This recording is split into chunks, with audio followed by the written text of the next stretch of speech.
ఓం శ్రీ గురుభ్యో నమః. శ్రావ్య స్టార్ట్. ఓం శ్రీ గురుభ్యో నమః. ఓం శ్రీ కృష్ణాయ పరమాత్మనే నమః. శ్రీమద్భగవద్గీత అథ ద్వితీయోऽధ్యాయः. సాంఖ్యయోగः. సంజయ ఉవాచ తం తథా కృపయావిష్టం అశ్రుపూర్ణాకులేక్షణం విషీదంతమిదం వాక్యం ఉవాచ మధుసూదనः. శ్రీభగవానువాచ కుతస్త్వాకష్మలమిదం విషమే సముపస్థితం అనార్యజుష్టమస్వర్గ్యం అకీర్తికరమర్జున క్లైబ్యం మాస్మగమః పార్థ నైతత్త్వయ్యుపపద్యతే క్షుద్రం హృదయ దౌర్బల్యం త్యక్తోతిష్ఠ పరంతప.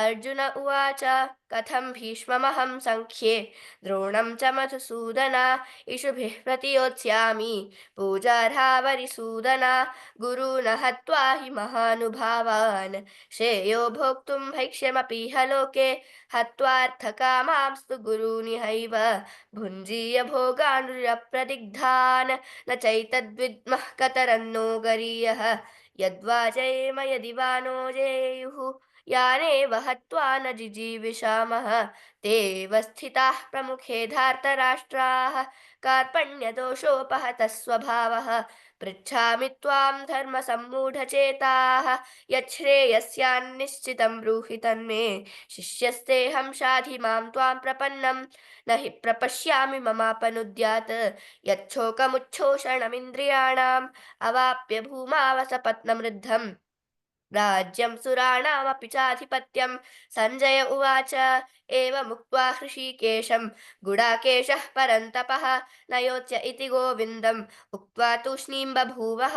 तमुवाच हृषीकेशः प्रहसन्निव भारत सेनयोरुभयोर्मध्ये विषीदन्तमिदं वचः.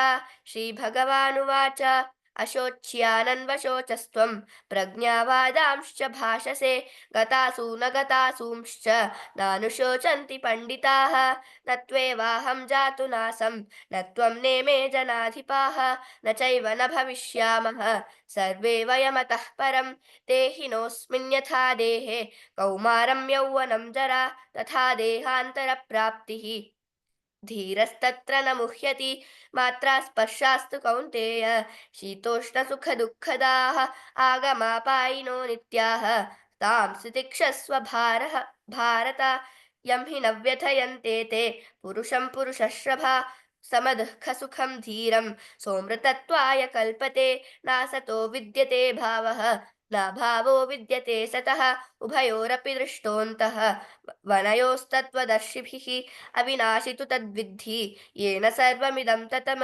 विनाशमव्ययस्यास्य न कश्चित् कर्तुमर्हति अन्तवन्त इमे देहाः नित्यस्योक्ताः शरीरिणः अनाशिनो प्रमेयस्य तस्माद्युध्यस्व भारत य एनं वेत्ति हन्तारं यश्चैनं मन्यते हतम् उभौ तौ न विजानीतो नायं हन्ति न हन्यते न जायते म्रियते वा कदाचित्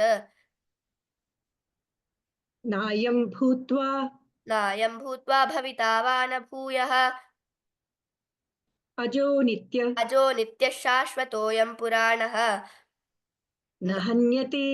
न हन्यते हन्यमाने शरीरे वेदा विनाशिनं नित्यं य एनमजमव्ययं कथं स पुरुषः पार्थ कं घाति यति हन्तिकं वासांसि जीर्णानि यथा विहाय नवानि गृह्णाति नरोपराणि तथा शरीराणि विहाय जीर्णानि अन्यानि संयाति नवानि देहि. Very good, super.